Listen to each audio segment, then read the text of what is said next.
जिंदगी हमारी आपकी बलिहारी, प्रभु आपकी बलिहारी।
शांति।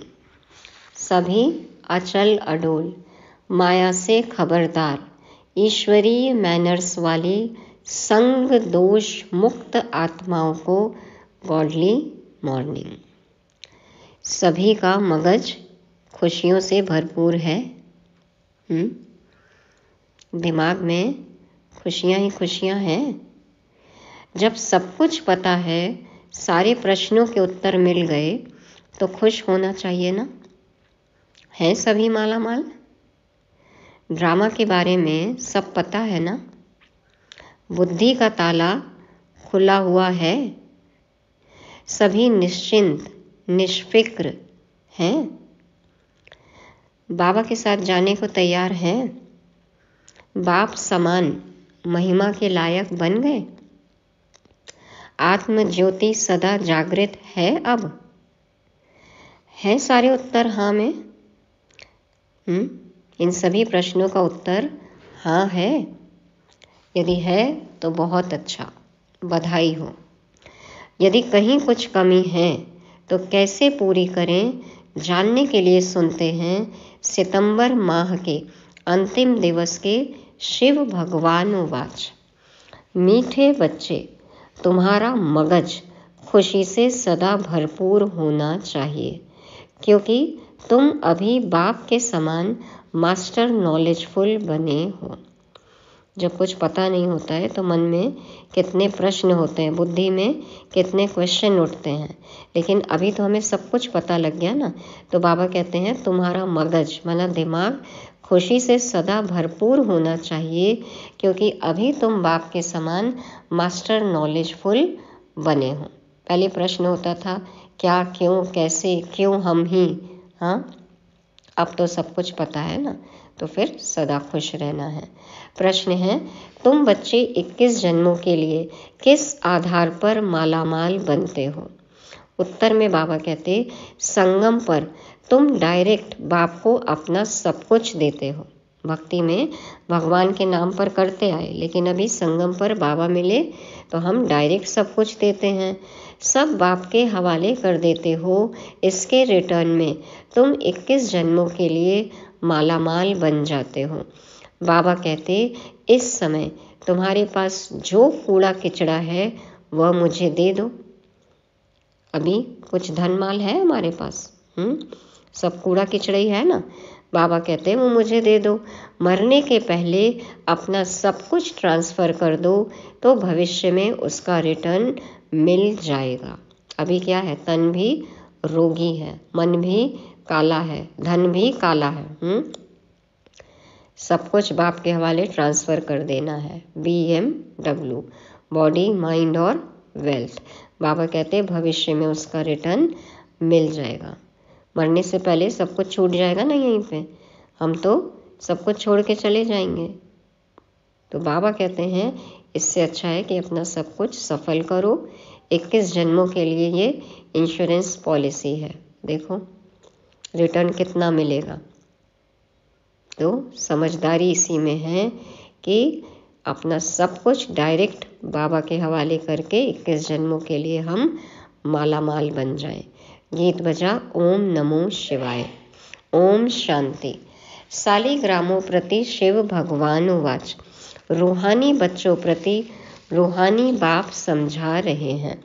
अभी तुम बच्चे जानते हो यहाँ हमको आत्मा समझ बैठना है, न कि शरीर। और सारी दुनिया में एक भी ऐसा मनुष्य नहीं है जो यह समझते हो कि आत्मा क्या है। आत्मा को ही नहीं जानते तो फिर परमात्मा को भी कैसे समझेंगे। बाप द्वारा ही आत्मा की समझानी मिलती है। आत्मा और परमात्मा को ही नहीं जानते, इसलिए ही मनुष्य दुखी हैं। यथार्थ नहीं जानते इसलिए दुखी हैं। अभी तुम बच्चों को यह मालूम हुआ है कि इस ड्रामा की अथवा कल्प वृक्ष की आयु 5000 वर्ष है। यह तो समझते हो उन्हों का बीज अगर चैतन्य होता तो बतलाता ना कि मुझ बीज से झाड़ ऐसे पैदा हुआ। अब वह तो है जड़। यह चैतन्य एक ही मनुष्य सृष्टि का वैरायटी झाड़ है। तुम बच्चों को अभी सारी नॉलेज है। तुम्हारे में भी नंबरवार पुरुषार्थ अनुसार शुरू से लेकर अंत तक सारे झाड़ का ज्ञान मिला हुआ है। जैसे बीज में सारे झाड़ का ज्ञान होता है। यह बाप है चैतन्य बीज रूप। गाते भी हैं परम पिता परमात्मा सत चित आनंद स्वरूप है। सच्चिदानंद कहते हैं ना। और बाबा में सारा ज्ञान है। बाबा ने हमें बताया है, हम भी बन गए मास्टर सच्चिदानंद। तो निराकार की महिमा गाई जाती है। उनकी महिमा सबसे बिल्कुल ही न्यारी है। मनुष्य तो कुछ भी नहीं जानते हैं। भल देवताओं को यह वर्षा यहाँ से ही मिलता है, परंतु उनको भी वहाँ यह ज्ञान नहीं रहता। कैसे उनके पास इतना धन वैभव सुख समृद्धि आई, उनको नहीं पता होता। तो वंडरफुल बात है ना। यहाँ अभी तुमको सारा ज्ञान मिलता है। बुद्धि में नॉलेज है, यह सृष्टि चक्र कैसे फिरता है। बाप आकर के नई राजधानी स्थापन करते हैं। तुम इस ड्रामा के एक्टर्स हो। सिर्फ तुमको ही ड्रामा के आदि मध्य अंत रचता और रचना का ज्ञान है, और किसको है नहीं। बाबा के बच्चों के अलावा किसी को भी 5000 साल की कहानी नहीं पता है। न शूद्र वर्ण को यह ज्ञान है, न देवता वर्ण को यह ज्ञान है। कोई सुनेंगे तो वंडर खाएंगे। मनुष्य कहते हैं यह त्योहार आदि जो मनाते हैं वह परंपरा से चले आए हैं, परंतु बाप समझाते हैं सतयुग में तो यह होते ही नहीं। हर दिन उत्सव है ना वहाँ पे। यहाँ की नई नई बातें हम बताते हैं तो सबको आश्चर्य होता है ना कि आपको कैसे पता। ऐसा तो कोई भी शास्त्र में नहीं है। ये सारा नया ज्ञान है जो आप कह रहे हैं। तो बाबा कहते त्योहारों को कोई जानते ही नहीं। अभी तो कहते हैं ना यह दशहरा दिवाली आदि त्योहार आने हैं। वहाँ तो यह कुछ भी याद नहीं रहता। एकदम निष्फुरने हो राज्य करते रहेंगे। निष्फुरने माना निश्चिंत होके, कोई भी फिक्र नहीं होगी, कोई बात की चिंता नहीं है, बस राज्य है। सिर्फ अपना राज्य भाग्य भोग रहे हैं, प्रारब्ध को एंजॉय करते हैं। तो अभी यहाँ तुम्हारी बुद्धि का ताला खुला हुआ है। तुम एक्टर्स हो। इस ड्रामा के क्रिएटर डायरेक्टर मुख्य एक्टर्स ड्यूरेशन आदि को जानते हो। इस ड्रामा का क्रिएटर डायरेक्टर मुख्य एक्टर ड्यूरेशन सब कुछ पता है हमें। स्क्रिप्ट भी देखो पता चल गई ना सबको। यह नॉलेज जिसकी बुद्धि में रहेगी उनको अपार खुशी रहेगी। गॉड फादर को ही नॉलेजफुल ज्ञान सागर कहा जाता है। कौन सी नॉलेज है? सिवाय तुम्हारे यह कोई भी समझ न सके। गॉड को ही नॉलेजफुल वर्ल्ड ऑलमाइटी अथॉरिटी कहा जाता है। तो नॉलेज किसकी है? सभी वेदों, शास्त्रों, ग्रंथों, सृष्टि के आदि मध्य अंत की। शास्त्रों में यह ज्ञान नहीं है, वह है ही भक्ति मार्ग के शास्त्र। सिर्फ पूजा करते रहो। क्या है शास्त्रों में? भक्ति की बातें हैं ना। और देखो, शास्त्रों की भी पूजा करते हैं और शास्त्रों में बातें भी हैं पूजा की। बाकी रचयिता और रचना की नॉलेज कुछ भी नहीं है। तब तो ऋषि मुनि आदि भी कहते थे कि हम रचता और रचना को नहीं जानते, नीति नीति कहते, न ऐसा है न वैसा है, भगवान कैसा है नहीं पता, कुछ नहीं समझ में आया तो सर्वव्यापी कह दिया। तो समझाने वाला एक ही बाप है, रचता और रचना के बारे में समझाने वाला एक ही बाप है, तो जानेंगे फिर कहाँ से? अभी तुम बाप द्वारा सुनते हो, फिर यह नॉलेज प्रायः लोप हो जाती है। यह नॉलेज सिवाय तुम बच्चों के और कोई नहीं जानते। तुमको कितनी बड़ी नॉलेज मिलती है, तो तुम बच्चों को कितनी खुशी होनी चाहिए। वह लोग डॉक्टरी आदि पढ़ने के लिए, सीखने के लिए विलायत में जाते हैं। तुमको तो यहाँ ऐसा बनाते हैं जो वहाँ यह डॉक्टर आदि होते ही नहीं। ऐसी निरोगी काया हो जाएगा, निरोगी मन हो जाएगा, तन मन का कोई रोग नहीं होगा, तो डॉक्टर की ज़रूरत ही नहीं है। बेहद का बाप जो नॉलेजफुल है, उन द्वारा हम सब कुछ जान जाते हैं, उनकी हम संतान हैं। तो ज्ञान से मगज कितना भरपूर रहना चाहिए, बुद्धि में, दिमाग में ये ज्ञान भरा होना चाहिए। कितनी खुशी होनी चाहिए। ऐसी कोई चीज़ नहीं जिसको हम न जानते हों। सब कुछ पता है तो फिर दुखी होने का प्रश्न ही नहीं उठता। वह लोग जो कुछ पढ़ते हैं वह तो कुछ नहीं है। दुनिया की कोई भी लाइब्रेरी में कोई भी ऐसी किताब नहीं है जहाँ पे ऐसा ज्ञान हो। वो जो पढ़ते हैं वो तो कुछ भी नहीं है। भक्ति मार्ग के शास्त्र आदि कितने पढ़ते हैं, कितनी पीएचडी करते हैं, लेकिन खुद को ही नहीं जानते। खुद की रिसर्च, खुद को सर्च करो क्या है। तो बाबा कहते भक्ति मार्ग के शास्त्र आदि कितने पढ़ते हैं, परंतु यह तो कोई नहीं जानते कि यह सृष्टि चक्र कैसे फिरता है। तुम बच्चे अभी मास्टर नॉलेजफुल बनते हो, नट शेल में तो सब जान चुके हो। सार रूप में तो बाबा ने सब कुछ बता ही दिया ना। बाकी सिर्फ आत्मा जो तमो प्रधान है उनको सतो प्रधान बनाना है। कोई है जो तमो प्रधान से तमो बने होंगे, कोई तमो से रजो बने होंगे, कोई रजो से सतो बने होंगे। सतो प्रधान नहीं कहेंगे। सतो प्रधान जब बन जाएंगे तो नंबरवार पुरुषार्थ अनुसार कर्मातीत अवस्था आ जाएगी। फिर तो नई दुनिया चाहिए राजाई के लिए, इसलिए पुरानी दुनिया का विनाश होता है। हम नए हो गए, संस्कार नया हो गया, नया शरीर मिल गया, तो दुनिया भी तो नई चाहिए ना। जब यह यज्ञ पूरा होगा तो सारी पुरानी दुनिया की आहुति पड़ेगी। यह पढ़ाई पूरी हो जाएगी, फिर नंबरवार पुरुषार्थ अनुसार कर्मातीत अवस्था को पा लेंगे। जैसे वह भी इम्तहान पास कर फिर ट्रांसफ़र हो जाते हैं, तुम भी मृत्यु लोक से ट्रांसफ़र हो अमर लोक में चले जाएंगे। पढ़ाई पूरी हो गई, ट्रांसफ़र हो जाते हैं ना, जॉब लग जाती है, बिजनेस करते हैं, कमाई होती है। तो बाबा कहते हैं तुम्हारी भी पढ़ाई है, मृत्यु लोक से ट्रांसफ़र होके अमर लोक में चले जाएंगे। हम अमर लोक में थे, फिर 84 जन्म लेते लेते मृत्यु लोक में आ गए हैं।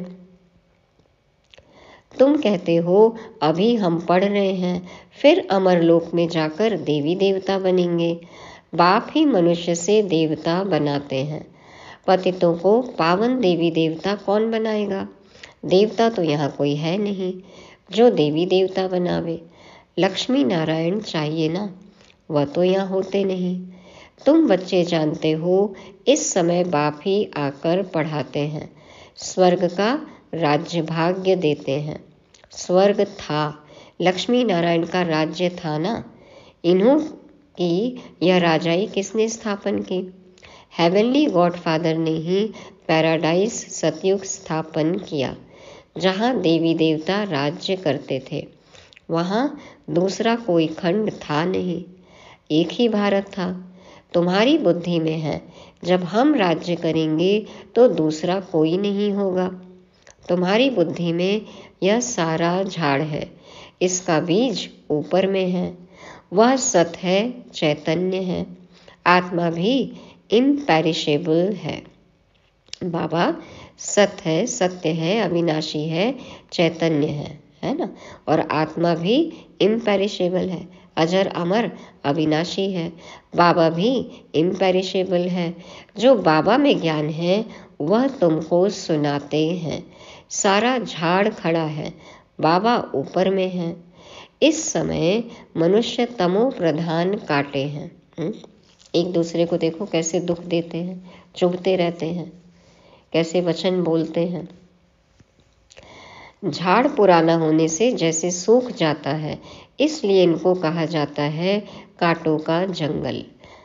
सबकी भावनाएं भी कैसी हो गई हैं देखो, सबको दुखी करते रहते हैं, खुद भी दुखी, औरों को भी दुखी करते हैं।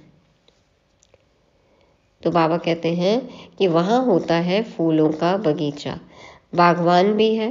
किसको खेवैया, किसको बागवान, किसको माली कहते हैं। बाप है खेवैया, देखो बाबा बागवान भी है। हम अल्लाह के बगीचे के फूल हैं और बाबा खेवैया भी है, नैया पार लगाते हैं। हम आत्माएं क्या है, नैया है। और माली भी हैं बाबा, हमारी संभाल भी करते हैं, पालना भी कर रहे हैं। तो बाप है खेवैया। तुम भी बोट चलाना सीख रहे हो। हर एक की नैया बहुत पुरानी हो गई है। नैया आत्मा और शरीर दोनों की बनी हुई है। तन भी पुराना है, आत्मा भी पुरानी हो गई, पतित हो गई, विषय सागर में फंस गई। तो बाबा खेवैया निकाल रहे हैं, पार पहुंचाएंगे, क्षीर सागर में ले जाएंगे। गाते भी हैं नैया मेरी पार लगाओ। अब नैया भी पुरानी तो शरीर भी पुराना, आत्मा भी पतित पुरानी, शरीर भी पुराना। अब पार कैसे हो और कहाँ जाए? तुम जानते हो पार किसको कहा जाता है। मुक्ति धाम, जीवन मुक्ति धाम क्या चीज है? बरोबर बाप अभी पार ले जाते हैं, दुख धाम से सुख धाम अथवा विषय सागर से क्षीर सागर में ले जाते हैं। आत्मा पावन हो जाएगी, हाँ, शरीर भी पवित्र मिलेगा, क्षीर सागर में चले जाएंगे, सुख धाम में। वह सिर्फ गाते हैं नैया मेरी पार लगाओ, बागवान आओ, कांटों को फूल बनाओ। तुम भी पहले नहीं जानते थे। अभी मूल वतन, सूक्ष्म वतन, सतयुग से लेकर कलयुग तक सब राज को जान गए हो। तो जानते हैं वही सुनाते हैं, जानते हैं तभी सुनाते हैं ना। और जो जानते हैं वही सुनाते हैं।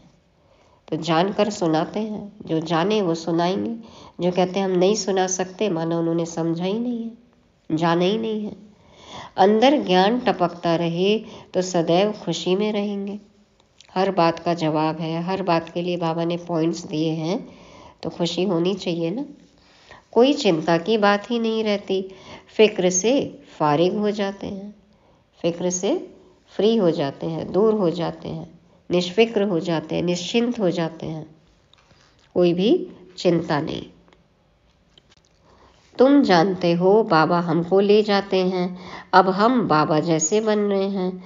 बच्चा बाप समान बनता है ना, बाबा जैसे और बाप समान। तो हम जैसे और समान शब्द भक्ति में भूल गए और यही समझ गए बच्चा ही बाप बन जाता है, माना आत्मा ही परमात्मा बन जाती है। तो बाबा नॉलेजफुल है, तुमको भी नॉलेजफुल बनाया है। आत्माओं का कनेक्शन है ही परमात्मा बाप से। आत्मा कहती है जो बाबा में नॉलेज है वह हम आत्माओं को दे रहे हैं। तुम हो रूहानी बाप के रूहानी बच्चे। यह भी नई बात है ना, बाबा बगैर कोई सुना न सके। वह निराकार बाप भी साकार के आधार से सुनाते हैं, नहीं तो तुम सुन न सको। बोले ही नहीं किसी के मुख से तो कैसे सुनेंगे। बच्चों को बाप आप समान बनाते हैं। दुख हरता सुख करता वह बाप है। उनकी जो महिमा है वह तुम्हारी भी है, कोई फर्क नहीं। बन गए बाप समान। बाकी क्या फर्क रहता है? हम जन्म मरण में नहीं आते हैं। बाबा शरीर में तो नहीं आते ना, जन्म मरण में नहीं आते। तुम जन्म मरण में आते हो। मुझे ज्ञान सागर कहते हैं, तो मैं तुम बच्चों को ज्ञान देता हूँ। मैं सुख का सागर, पवित्रता का सागर, शांति का सागर हूँ, तो तुमको भी यह वर्षा देता हूँ। बने हम मास्टर सुख करता, पवित्र बन गए, शांति दान करते हैं। तुम जानते हो यह सारा चक्र फिर 5000 वर्ष बाद फिरेगा। यह नॉलेज है सोर्स ऑफ इनकम। ज्ञान से ही कमाई होती है। जितना पढ़ते हैं उतना नॉलेज से इनकम होती है। यह नॉलेज भी है तो धंधा भी है। जमा का खाता बढ़ते जाता है ना, सेवा करनी है, धंधा है। सर्राफ लोग सट्टा करते हैं, तुम क्या देते हो?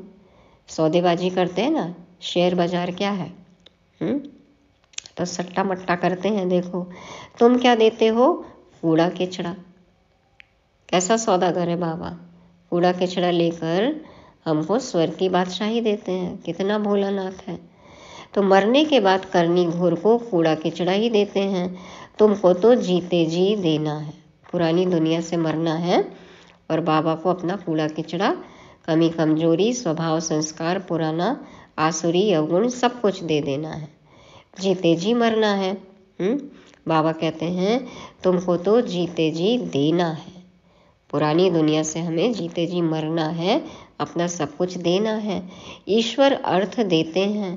अब क्या ईश्वर को पुरानी खटिया आदि देंगे?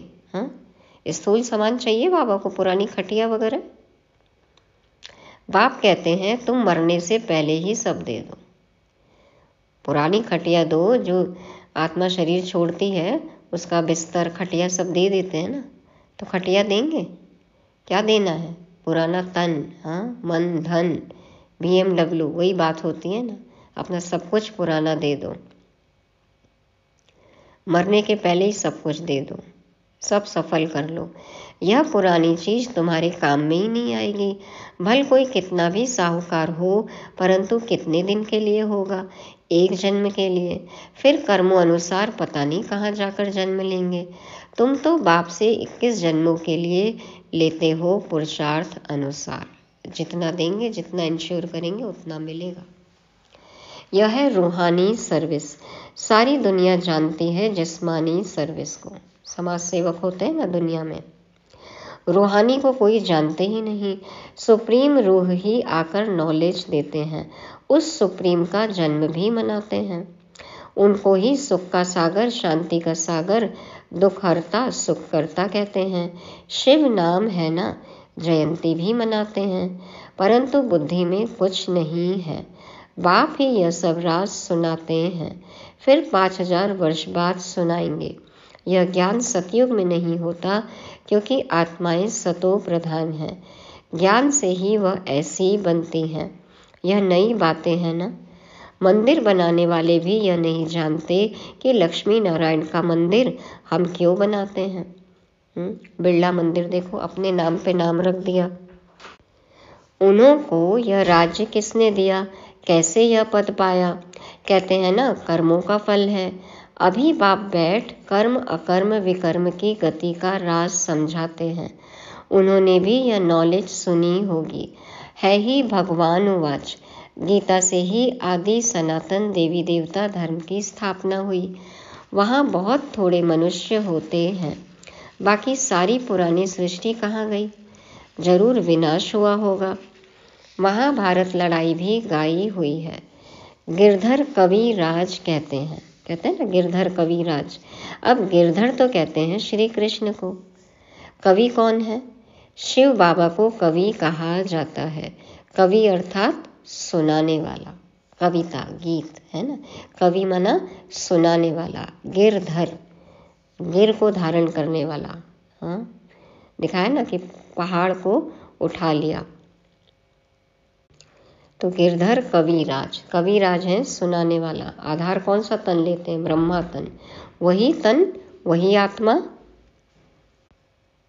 कृष्ण की आत्मा, तन ब्रह्मा का। सुनाने वाला कवि राज, गहरी गहरी बातें सुनाते हैं, राजाई पद देते हैं, खुद पर राज करना सिखाते हैं शिव बाबा, तो कविराज।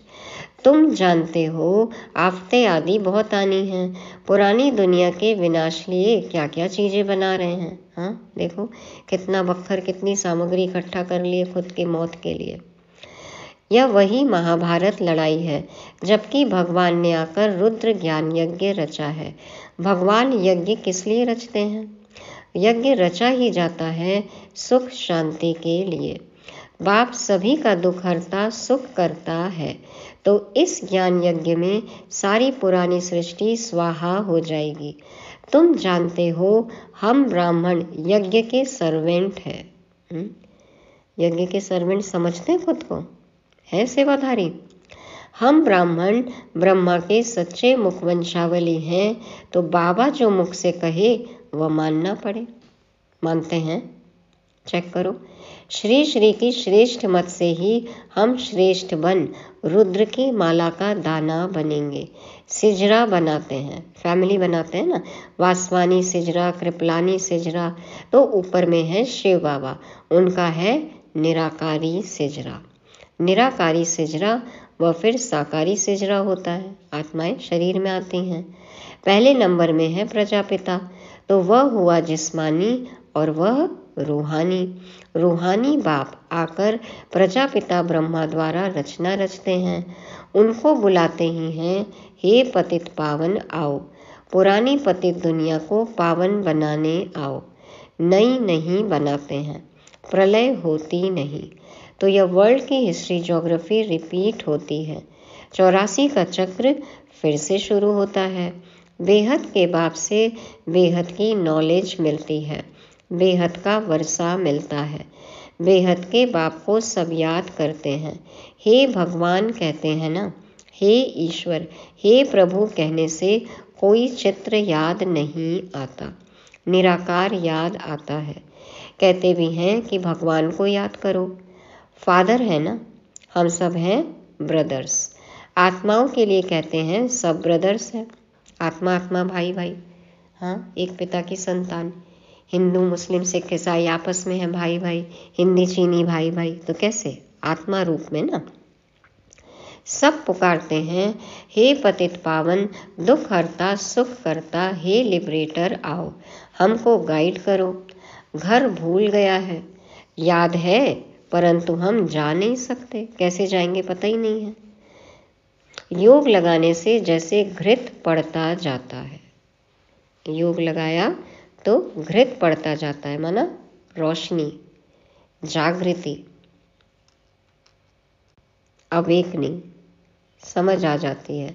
आत्मा अविनाशी है ना, तो आत्मा की ज्योति सारी उझाई नहीं जाती है, एकदम पूरी नहीं बुझ जाती है। बाबा आकर जगाते हैं, हमें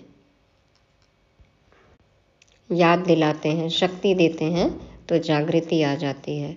तो अब योग बल का घृत डालना है, शक्ति लेनी है, ज्ञान का मनन चिंतन करना है सदैव के लिए। फिर दीपमाला सोझरा हो जाएगा। दीपमाला अर्थात घर घर में सोझरा, तो ज्ञान का सोझरा, ज्ञान की समझ, ज्ञान की रोशनी, खुशियां ही खुशियां हैं ना। तो दीपमाला कहाँ होगी? सतयुग में, यहाँ नहीं। यह सब राज तुम समझते हो, तुम्हारे पास ब्लाइंड फेथ नहीं है।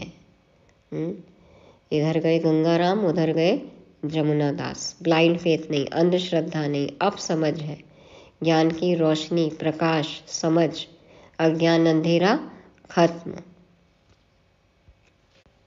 आत्म जागृति। तो अब सदा आत्म अभिमानी अवस्था होनी चाहिए।